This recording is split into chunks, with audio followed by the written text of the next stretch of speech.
자, 구약성경 796페이지 욥기서 35장을 우리가 볼 차례인데요. 욥기서 35장은 1절부터 16절까지 기록되어 있습니다. 아주 짧은 내용인데 전체를 우리가 같이 한번 읽어보도록 하겠습니다.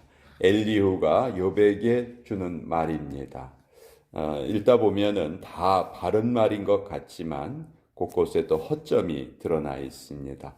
그래서 우리가 그 부분을 오늘 아침 같이 살펴보려고 하는데 1절부터 16절까지 우리 같이 읽어갑니다. 시작. 엘리후가 말을 이어 이르되 그대는 이것을 합당하게 여기느냐? 그대는 그대의 의가 하나님께로부터 왔다는 말이냐?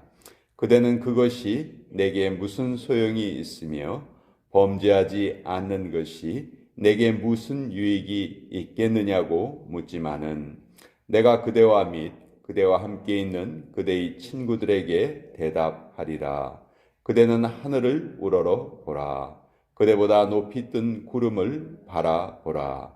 그대가 범죄한들 하나님께 무슨 영향이 있겠으며 그대의 악행이 가득한들 하나님께 무슨 상관이 있겠으며 그대가 의로운들 하나님께 무엇을 드리겠으며 그가 그대의 손에서 무엇을 받으시겠느냐? 그대의 악은 그대와 같은 사람에게나 있는 것이요 그대의 공의는 어떤 인생에게도 있느니라. 사람은 학대가 많음으로 부르짖으며 군주들의 힘에 눌려 소리치나 나를 지으신 하나님은 어디 계시냐고 하며 밤에 노래를 주시는 자가 어디 계시냐고 말하는 자가 없구나. 땅의 짐승들보다도 우리를 더욱 가르치시고 하늘의 새들보다도 우리를 더욱 지혜롭게 하시는 이가 어디 계시냐고 말하는 이도 없구나. 그들이 악인의 교만으로 말미암아 거기에서 부르짖으나 대답하는 자가 없음은 헛된 것은 하나님이 결코 듣지 아니하시며 전능자가 돌아보지 아니하심이라. 하물며 말하기를 하나님은 배울 수 없고 일에 판단하심은 그 앞에 있으니 나는 그를 기다릴 뿐이라 말하는 그대일까 보냐. 그러나 지금은 그가 진노하심으로 벌을 주지 아니하셨고 악행을 끝까지 살피지 아니하셨으므로 욥이 헛되이 입을 열어 지식 없는 말을 많이 하는구나. 하나님의 말씀입니다. 아멘.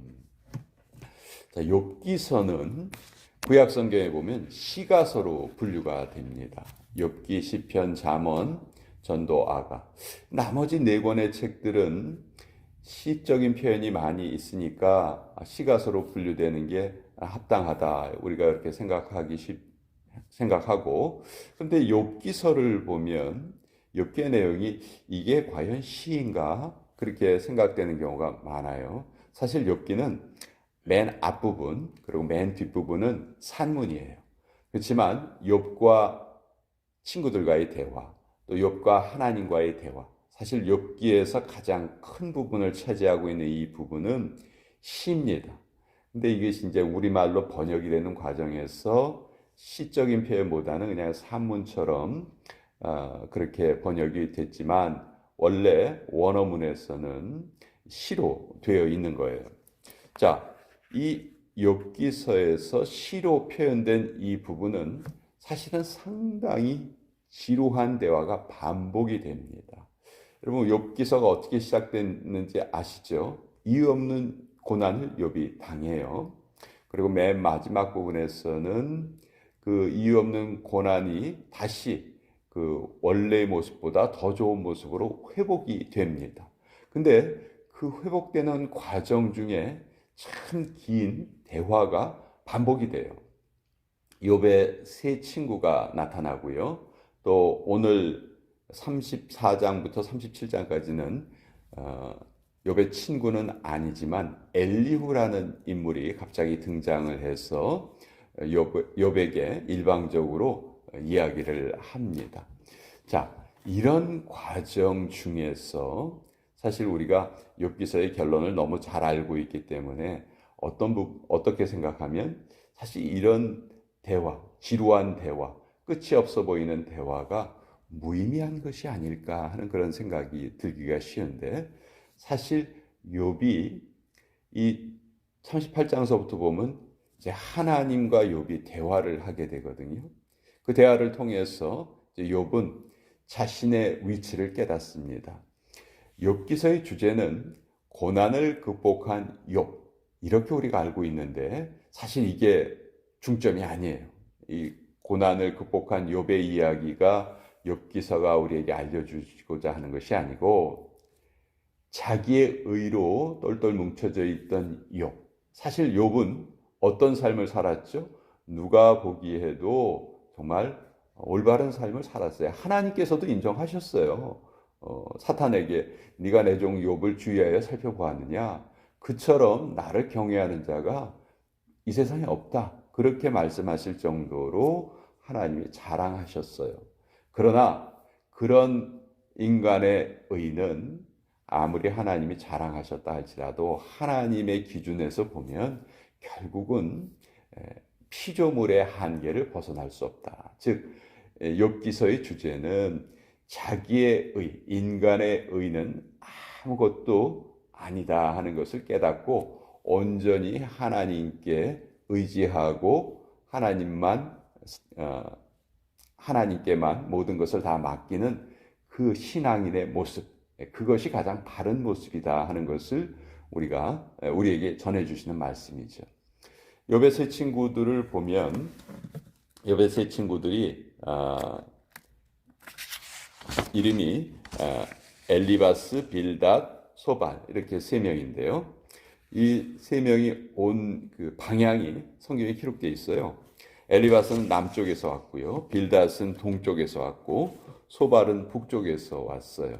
이건 무슨 얘기냐 하면 이들이 하는 말은 이 세상 어디에서나 사람들이 하는 그런 일반적인 말이라는 거죠. 이들의 말의 중점은 뭐였어요? 네가 잘못한 것이 있으니까 그렇게 벌을 받는 거야. 너 지금 잘못한 것 없다고 그렇게 말하는데 그것은 너의 죄를 숨기고 있는 거야. 그러면 안 돼. 빨리 하나님 앞에 잘못을 고하고 용서를 받아야 돼.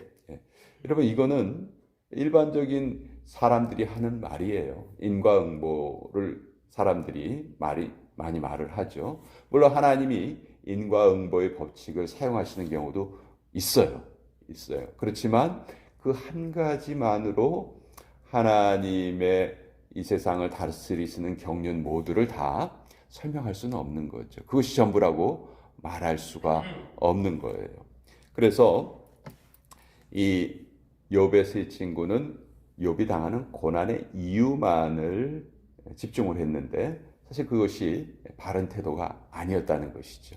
자, 엘리후라는 사람은 나타나서 이제 고난의 이유보다는 고난의 목적에 대해서 말하고 있어요. 그러나 엘리후가 말하는 고난의 목적은 사실은 어떻게 보면 인간의 삶과는 관계없는 하나님의 모습만 강조하고 있습니다.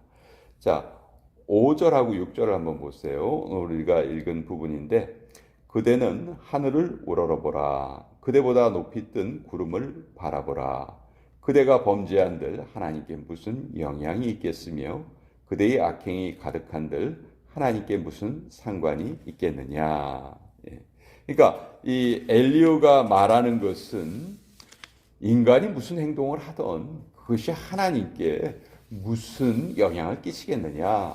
네가 지금 죄가 없다고 하나님께 지금 반론을 펴고 있는데, 그래, 네가 죄가 있던 없던 그것은 상관하지 않겠다. 그러나 네가 혹시 죄를 지었다 할지라도 혹은 네가 정말 잘한 것이 있다 할지라도 그것이 하나님이 이 세상을 다스려 가시는데 무슨 영향이 있겠느냐. 너는 지금 피조물의 자리를 넘어서서 하나님의 이 우주를 다스리시는 것에 자꾸 대항을 하려 하고 있는 것이 아니냐. 지금 엘리후가 지금 이런 식으로 욥을 나무라고 있는 것이죠. 자, 욥은 무슨 얘기를 계속 했냐면 내가 하나님 앞에 정말 신실하게 살려고 애를 썼습니다. 그런데 내가 지금 이렇게 고난을 당했습니다. 그렇게 생각을 해보니까 내가 착하게 사는 것이 도대체 무슨 상관이 있지? 내가 하나님을 잘 경외한 것이 도대체 무슨 유익이 있지? 사실 욥은 그것에 대해서 지금 너무 혼란스러운 거예요. 자기가 열심히 정말 하나님 앞에 최선을 다해서 살았는데 나에게 왜 이런 고난이 임했을까? 욥은 지금 그것이 궁금한 것이죠. 그러나 엘리야는 이렇게 말해요. 인간의 행동이 하나님에게 영향을 끼치지 못한다. 일견 맞는 말인 것처럼 보여요. 그러나 하나님은 어떤 분이신가요? 우리의 행위에 하나님이 영향받지는 않으세요. 우리가 어떤 행동을 했다 해서 하나님이 우주를 다스려 나가시는 섭리에 그것이 큰 장애가 된다든지 하나님이 그것 때문에 하실 일을 못 하신다든지 이런 것은 전혀 없어요. 그러나 하나님은 우리 인간의 행위에 대해서 계속해서 관심을 가지고 살피시는 분이세요. 엘리야는 이것을 지금 간과한 것이죠. 이것을 놓쳐버린 거예요. 그냥 저 하늘에 있는 구름을 봐. 저 구름이 떠다니는데 밑에 있는 사람이 욥 네가 뭐 예를 들어서 오른쪽으로 갔다고 해서 저 구름이 영향을 받겠느냐? 네가 왼쪽으로 갔다고 해서 저 구름이 영향을 받겠느냐? 네 행동에 아무 상관이 없이 저 구름은 자기의 갈 길을 가는 거야. 마치 이것처럼 우리 인간의 하는 행동이 하나님께는 아무런 영향을 끼치지 못해. 맞아요. 맞는 말이지만 그러나 엘리야가 놓치고 있는 것은 그 하나님이 오늘 우리의 삶의 행동에 대해서 아주 큰 관심을 가지시고 그것을 주의 깊게 바라보신다는 것이죠. 그러니까 엘리야는 사실 욥을 위로하기 위해서 왔지만 결국 욥을 위로하지는 못하고 지금 정죄만 하고 있어요. 엘리야의 잘못은 무엇입니까? 엘리야의 잘못은 순수한 마음으로 욥에게 왔다고는 하지만 자기의 논리에 빠져서 결국 욥을 지금 정죄하고 있는 것이 욥에게 가장 필요한 것이 위로인데 그 위로를 하지 않고 오히려 욥을 정죄하고 있다는 것이죠. 그러나 이런 친구들의 이런 모든 대화가 결국은 욥을 하나님과의 대화로 이끌어가는 과정이 됩니다.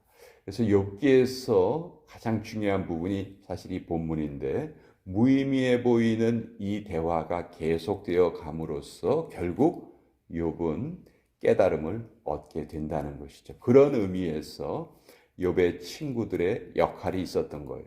욥의 친구들이 욥에게 어떤 결정적인 지혜를 줬다든지 해안을 줬다든지 그런 건 아니에요. 우리가 사람과의 대화를 통해서 얻는 것이 있습니다. 그러나 사람과의 대화를 통해서 얻는 것이 없다 할지라도 그 대화를 통해서 우리가 저절로 깨닫게 되는 것이 있죠. 그것이 우리 대화의 가장 큰 장점이라고 할 수 있는데 그 욥기서에서 친구들과의 대화 다 일견 다 맞는 말인 것 같지만 다 논리적으로 허점이 있어요. 그러나 이 허점이 있는 논리가 결국은 욥을 하나님 앞으로 이끌어 간다. 그래서 욥은 그동안 자기가 주장해왔던 자기의 의가 하나님과의 대화를 통해서는 아무것도 아니구나. 내가 그동안 하나님께 대해서 듣기만 했는데 이제 하나님을 눈으로 뵙습니다. 이제 내가 자랑했던 의가 아무것도 아니라는 것을 깨닫습니다. 이제 저는 전적으로 하나님의 섭리에 굴복하겠습니다. 그러니까 성경은요, 고난의 이유에 대해서 우리는 궁금해하지만 성경은 처음부터 끝까지 아무리 열심히 고난의 이유에 대해서 우리가 살펴보려 해도 성경은 아무런 답을 주지 않습니다. 고난의 이유에 대해서는 성경은 철저하게 침묵해요. 근데 우리는 계속 뭘 알고 싶은 거예요? 내가 왜 고난을 당합니까, 하나님? 내가 왜 고난을 당하죠? 이것이 우리의 질문이에요. 근데 욥이 우리에게 가르쳐주는 신앙은 그 단계를 뛰어넘는 것이 결국은 올바른 신앙이다. 근데 그것을 뛰어넘기 위해서는 우리들도 마찬가지 욥과 같이 치열한 고민의 과정이 있어야 돼요. 그거 없이 그냥 바로 뛰어넘을 수는 없거든요.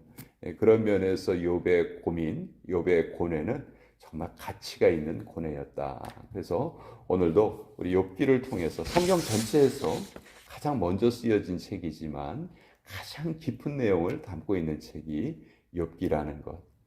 저와 여러분도 인생의 고난의 문제를 하나님과 함께 해결해 나가야 되는 그런 존재다 하는 것을 다시 한번 깨닫게 됩니다.